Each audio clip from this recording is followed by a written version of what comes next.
Here we are again looking at the Play Avengers subreddit and going through the top posts of the month, looking at your ideas and seeing what I think does work, doesn't work, and why not. Up first, we've got somebody just wanting to be able to do a recreation of the Battle of New York from the first Avengers movie. I think that implementing things that happen in the comics and from the movies and all of that would be really interesting and make the game feel like a part of a grander universe, which it technically is. Like most universes in Marvel, this universe has a designation and is a part of the multiverse and kind of potentially has crossover based on that fact alone. So being able to see other things and teasers to other Marvel properties and just things that have happened in the comics and in the movies and even the shows, all of that would be really fucking awesome and really cool to see. However, for narrative, this is incredibly difficult to implement. It requires a lot of focus to do this kind of thing right, but if it's just like a one-off game mode, I could see it as a little more viable. This next post is less of an idea and more of a bit of a meme, but I wanted to talk about it anyway because I thought it brought up a good discussion point just based around how cosmetics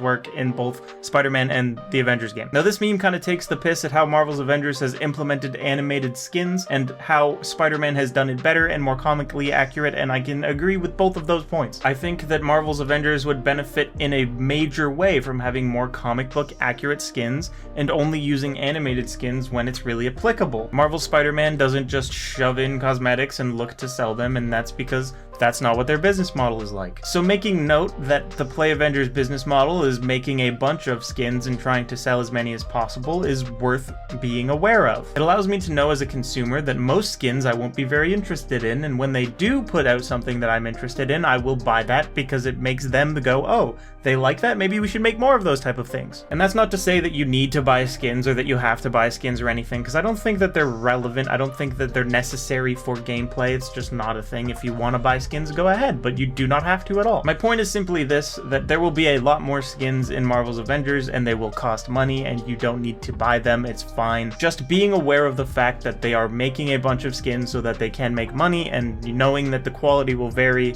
is very important to get into your mind, because it will always be the case. And simply put, that's just because the game has a different business model. This post is referring to a Lara Croft style grappling hook move that Black Widow and other grappling hook characters could utilize to traverse around the map, and I love this. I think traversal needs a lot of work. Making the grappling hook feel more fluid would greatly improve how it feels to play characters like Black Widow and Hawkeye. It's just something that I think needs to happen for the survival of the game. I am personally really hoping for a big traversal rework, but I feel like it's something that may never happen, unfortunately. I'd love to see how they plan on implementing Spider-Man swinging mechanics, because for me, if they can nail that, then a greater traversal rework could absolutely happen. However, if they fumble with Spider-Man swinging mechanics, I feel like I'll take a much more pessimistic viewpoint on something like this being in the game. With that said, I think it's incredibly important and should be focused on. But my stance on traversal has always been that it's probably one of the most important things in a video game, because it's what you're doing 99% of the time, and it makes most of the game, if not all of it, more enjoyable if you can just have fun moving around. It's really important. Now next up is less of a Reddit post and more of an actual article that I wanted to talk about, and not in a major way, just wanted to make some points and poke a little fun at it, to be honest with you. Now to preface that, I do think that this article makes a fuck ton of really important points, and I think that most of it is 100% accurate, but parts of it made me laugh, I gotta admit. A Loot 2.0 rework being the most important thing for this game's survival,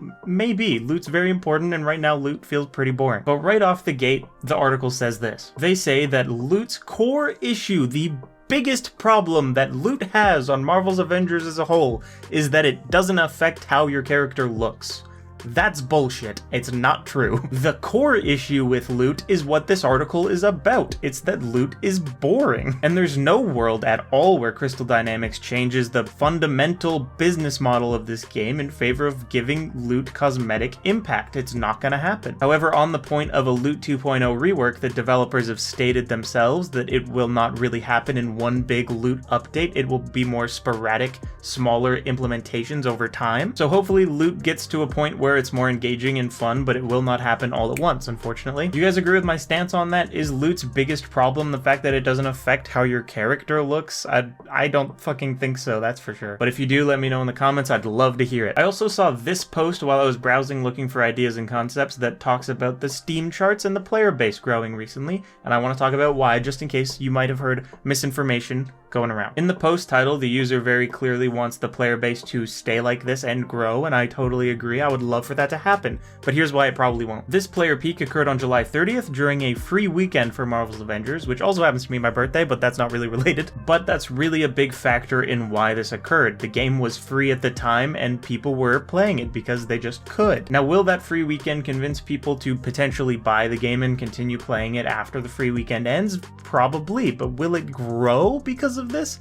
Maybe a little bit, but not higher than this peak. For something to increase the player base higher than this peak, they would need to either go free to play as a whole, which I could see happening, but not for a while, or they would need to release enough content and have enough there that people would see the gradual change in the player base's mood towards the game, where it would get like that Destiny treatment and people would be really interested in it again, which I don't think will happen for a really long time also. But that's not to take away from the fact that the player base did get a big spike. I think that's awesome and really cool, and I hope that it continues to do things like that, because I want this game to survive and thrive. Okay, so as of August 2nd, there was a 24-hour peak of 7,000 players and a 30-minute peak of 2,000 players, and this is like late at night, and that's kind of impressive, honestly. I'm surprised that we have retained this many players after the free weekend ended. Honestly, this is a good sign. I just wanted to point that out. I'm excited to see what these numbers will look like after the release of Black Panther. Before we proceed, are you subscribed yet? 90% of people aren't, and frankly, that's weird. Please do, it helps me out a whole lot, and I'd appreciate it greatly. Consider it a late birthday gift. I deserve it. This post is an animated concept for DLC that could potentially come to the game, focusing on the Midnight Suns. And yes, this post is animated. If you want to see, go down in the description and click on the link. All of the posts are down there. But unfortunately, I don't really see anything like this coming anytime soon. I think these characters aren't very core Avengers, and while I think that there is some room in there for what that really means, especially with Kate Bishop and Spider-Man and Miss Marvel as big examples, I struggle with seeing these characters join up with our team of Avengers as is. I don't think especially people like the Punisher would fit the theme very well. I would love to be surprised and to see any of these characters on the roster in the future, but I just don't really see it working. A big difference with a game like this and a game like Marvel Ultimate Alliance is unfortunately that it's not called Marvel Ultimate Alliance. You can't use every Marvel property. You can use the Avengers. And of course, there's some wiggle room, and a lot of people have been on the Avengers team at some point or another, so I'm not saying it's impossible, I just personally find it unlikely. This next post is a UI update, and I'm not much of a UI designer myself, but I gotta say, I really like the way this looks. Having a unique feel of the UI for each different character, I think would add some much needed variety to the screens that you're looking through. And in a game like this, where you have to look at the UI for an extended period of time to manage your loot and manage your skills and all of that stuff, I think this kind of thing is really important. I'm not personally sure how much work this kind of thing would be, especially as we add more characters to the roster, but if every character comes with an updated UI menu, I think that would be really fucking cool, and I'd love to see something like this implemented later on down the line. Next up, we've got a post talking about how the UI and visual effects for buffs is kind of weird, and there should be like an accessibility type toggle to turn them off. For me personally, this is something that I've never noticed, but giving more control to the player is always a good thing. Turning off auras like this and little hoverables might make the game a little harder to play. However, I can see the big benefits, especially when it comes to stuff like photo mode. I get it, the immersion, I totally agree. However, I gotta admit, I see this as incredibly low priority on the things that this game desperately needs. This just isn't really that high on that list, let's be honest. Next up, we've got a potential fix for the hair fiasco that Black Widow and especially Hawkeye faced when they released their MCU skins. Let you customize your hair for each character outside of the skins that you select. And I think that there's something to be said for this idea. I think it's great. However, there are many different ways we could implement it, and I'm not sure this is the best one. This feels much more like a character creation-y type solve, but not exactly for like characters that already exist, right? I think the way to go about doing this is simply to let you mix and match parts of skins like in Marvel Future Revolution. As much as that game isn't my type of game, I think they nail this aspect very well. I picked out this next post not because it's an idea or a concept, but because I wanted to talk about how happy it made me to see on the subreddit. This guy played through the campaign during the free weekend, saw this suit at the end that you unlock. It's the Stark suit for Captain America. It looks awesome. I have to agree, I repped it for a long time. For me, browsing the subreddit and seeing this post of one guy being like, this suit is awesome, I'm thinking about picking up the game after the free weekend, like that made me so excited because I know that the game is fun. There are really fun parts of the game. Whether you think that the entire game is fun or not, that's fine.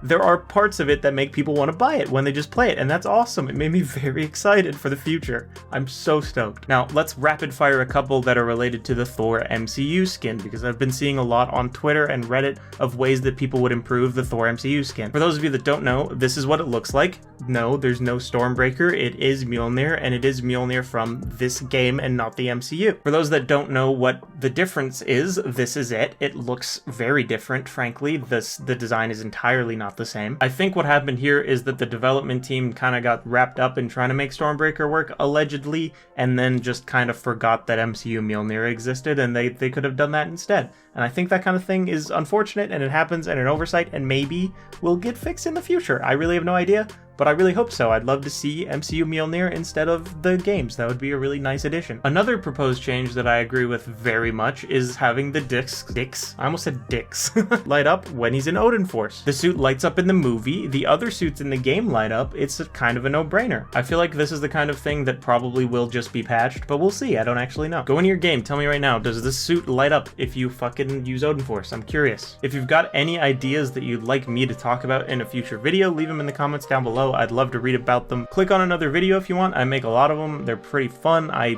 do this a lot and it's a good time. We do this monthly. Make sure you subscribe to be notified when they happen, and thank you guys for watching. I will see you guys in the next one. I got a haircut. I'm gonna go now. Goodbye.